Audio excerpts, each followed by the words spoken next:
দীর্ঘ ৮ বছর পর বন্দর নগরী চট্টগ্রামে চালু হতে যাচ্ছে কাউন্টার ভিত্তিক বাস সার্ভিস।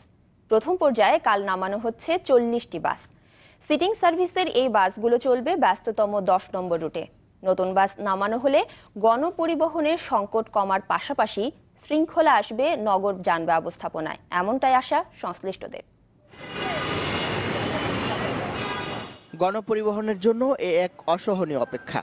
চট্টগ্রাম নগরীতে মানুষের এই সীমাহীন ভোগান্তি প্রতিদিনের।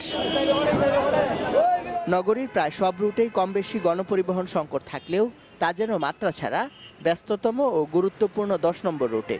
সরকারি অফিস পাড়া, দুটি পিজেড, ব্যাংক, বিমা সহ কর্মস্থলে যাওয়া আসার এই রুটে যাত্রীর চাপও থাকে বেশি। আমরা সন্ধ্যা হলে এই জায়গাটা ফুল ফিল আপ, আমরা একটাও গাড়িতে উঠতে পারি না। প্রত্যেকটা দিনে আমরা যখন অফিস শেষ করি তখন দেখা যায় যে আমরা যখন এখানে আসি সবাই, আর এটা অনেক মানুষ এখানে গ্যাদার হয় এবং যাওয়ার সময় আমাদের অনেক টাইম লস হয়ে যায়। পাবলিক অনুযায়ী সবগুলো গাড়ি হচ্ছে না, সেই অনুযায়ী আমাদের মনে হয় আরও কিছু গাড়ি দরকার। তবে ব্যস্ততম এই রুটে এবার নামছে নতুন বাস।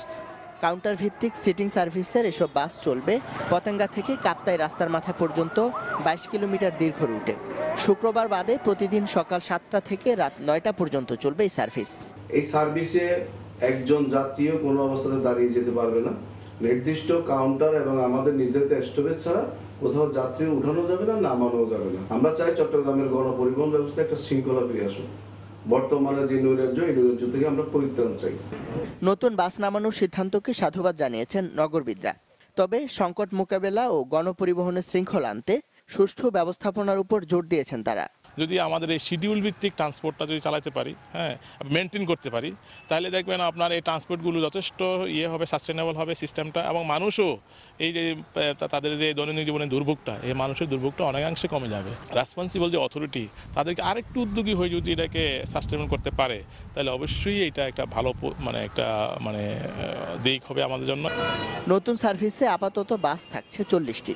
আগামী ১ বছরের মধ্যে নগরীর ব্যস্ততম আরও ৩টি রুটে কমপক্ষে ১২০টি বাস নামানোর কথা জানিয়েছেন পরিবহন মালিকরা। ইমদাদুল হক, চ্যানেল 24, চট্টগ্রাম।